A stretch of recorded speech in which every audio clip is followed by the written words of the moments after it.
How to comply with asbestos regulations. Asbestos is a mineral fiber that naturally occurs in rock and soil. Due to its light weight and its fireproof properties, it was once regarded as a miracle building material, and until the 1970s, its use was widespread in the construction, automobile, and shipyard industries. When asbestos is disturbed, its fibers are released into the air. The fibers are small enough to inhale. When sufficient quantities are inhaled for long periods of time, they cause a lung disease called asbestosis and a rare form of lung cancer called mesothelioma.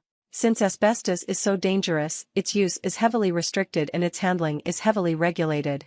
Because it is so dangerous, penalties for non-compliance are stiff. Therefore, business and property owners need to know exactly what they have to do to stay in compliance with asbestos regulations. Method 1. Complying with employee-related asbestos regulations. 1. Follow the OSHA guidelines that apply to all employers. Employers have the responsibility to provide a safe workplace. Employers are required to protect workers by furnishing personal protective equipment, by taking steps to reduce the presence of asbestos in the workplace, and minimize their employees' exposure to asbestos. They are required to find and correct safety and health problems. Eliminate or reduce hazards. Employers should not rely solely on the use of personal protective equipment to keep their employees safe. Inform employees about hazards, provide safety training and safety information. When employees are exposed to asbestos in excess of the legal limits, employers are required to pay for medical monitoring of their condition. Non-compliance of asbestos regulations will result in steep penalties, and non-compliance includes discrimination against employees who complain or cooperate with the Department of Labor. 2. Learn the types of occupations exposed to asbestos.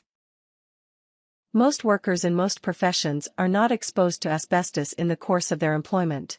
However, since asbestos is such a dangerous material, the Occupational Safety and Health Administration, OSHA, has compiled a set of regulations designed to protect workers in various occupational categories. These are the construction industry, employment in shipyards, including shipbuilding and shipbreaking, general industrial settings, including building custodians, housekeepers, and auto mechanics. 3. Familiarize yourself with asbestos safety standards for the construction industry. Although the use of asbestos as a building material has been restricted in the U.S. since the 1970s, construction workers still come into contact with asbestos. The list of regulations that keep construction workers safe from asbestos is extremely extensive, and if you are in the construction industry, you should read the entire list at https://www.osha.gov, publications, OSHA 3096, 3096.html. However, in general, asbestos removal may only be done by persons licensed to remove asbestos. You may search for licensed personnel at https://pub.epa.gov, FLPP, pub, index.cfm, do = main.firm search abatement. Employers are required to protect employees from asbestos. The level of protection depends on the type of work, but it includes furnishing employees with personal protective equipment like ventilator masks and establishing protective barriers around the asbestos-containing material itself. Employers have a duty to warn individuals on job sites of the presence of asbestos-containing material and the dangers those materials pose. 4. Limit the exposure to shipwrights, sailors, and shipbreakers. Sailors and shipyard workers are among the most likely persons in the workforce to be exposed to asbestos. While the use of asbestos has been restricted in the U.S. shipbuilding industry for some time, ships are often used for decades and many ships are manufactured abroad, where there is less stringent regulation, creating a high risk of exposure. While the list of regulations for the shipyard industry is even more extensive than the construction industry, the guidebook is more than 300 pages. There are some general rules to be aware of. Asbestos on ships is found from bow to stern and everywhere in between, including engine rooms, tiles, doorways, pipes, walls, sealants, insulation, and mooring. If possible, anyone working with asbestos or around asbestos should wet the material down with oil or water. Doing so makes it much less likely that the particles become airborne. Avoid the use of power tools like grinders, sanders, or power saws around asbestos. Use hand tools instead. They are far less likely to send breathable particles into the air. Workers should use personal protective equipment, and any areas where work on asbestos-containing material is being conducted should be clearly marked and labeled. Read the complete guidebook at https://www.osha.gov, publications, osha_shipyard_industry.pdf. 5. Take precautions to protect employees in other sectors of the workforce. Although workers in the building and maritime trades are the most likely to be exposed to asbestos, the problem is not unique to those industries. Asbestos exposure is of particular concern to auto mechanics, building custodians, and housekeepers. Asbestos in automobiles is often found in hood liners, brakes, clutches, and seals. Personal protective equipment should always be worn when working on these components, and effort should be made to wet these materials down as much as possible. While building custodians and housekeepers are not usually exposed to asbestos dust in the regular course of employment, they may still be around material which contains asbestos. These employees should be educated as to where any asbestos in their buildings may be, and how to judge damage or degradation in the materials leading to the release of asbestos dust. Read the complete guidebook for general industrial safety at https://www.osha.gov, publications, OSHA 3095.pdf. Method 2: Complying with asbestos regulations for building owners. 1. Notify any relevant state agencies.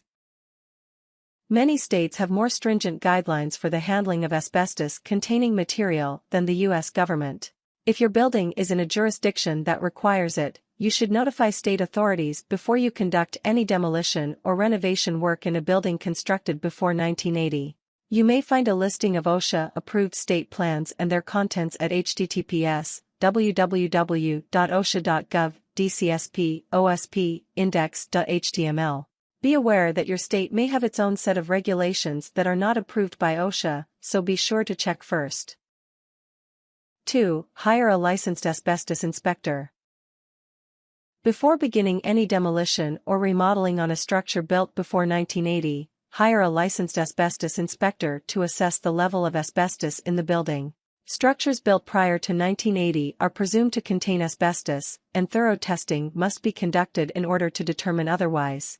If your building was built after 1980, unless you have reason to believe material containing asbestos is present, you do not have to test as stringently as you would in a building built prior to 1980.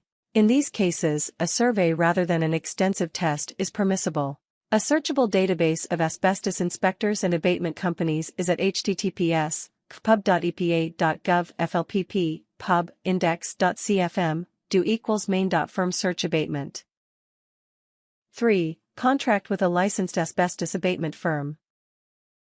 If you do find the presence of asbestos in your building, then you need to hire licensed professionals to conduct whatever type of asbestos abatement is necessary. Asbestos abatement is simply the removal or sequestration of the asbestos-containing material. If you are demolishing the building, then removal is more likely. If you are remodeling, the abatement contractors may simply construct a protective barrier around the asbestos. In some jurisdictions, you may need to notify authorities such as your State Department of Environmental Quality that you are scheduling an asbestos abatement. However, this requirement is far from universal, and many abatement companies will do the notification for you. The abatement firm you contract with should be able to offer you more detailed guidance. 4. Develop an operations and maintenance plan. If you're remodeling the building, your next step is to develop an operations and maintenance (OM) plan so that building custodians, housekeepers, and maintenance personnel will know how to deal with the asbestos in their midst. Your OM plan should contain the following elements. Notification.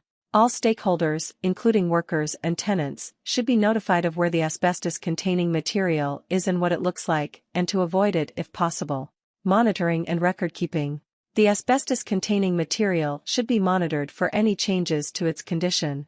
All changes should be documented.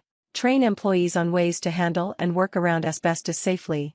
In addition, whenever any work is performed around asbestos, the work should be documented and approved by a supervisor. Warnings.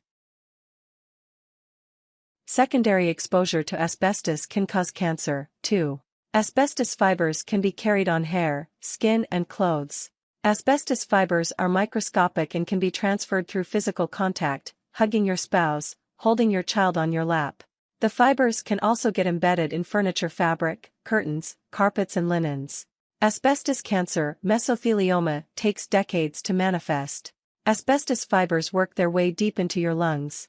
They cannot be filtered out, so any exposure is too much exposure.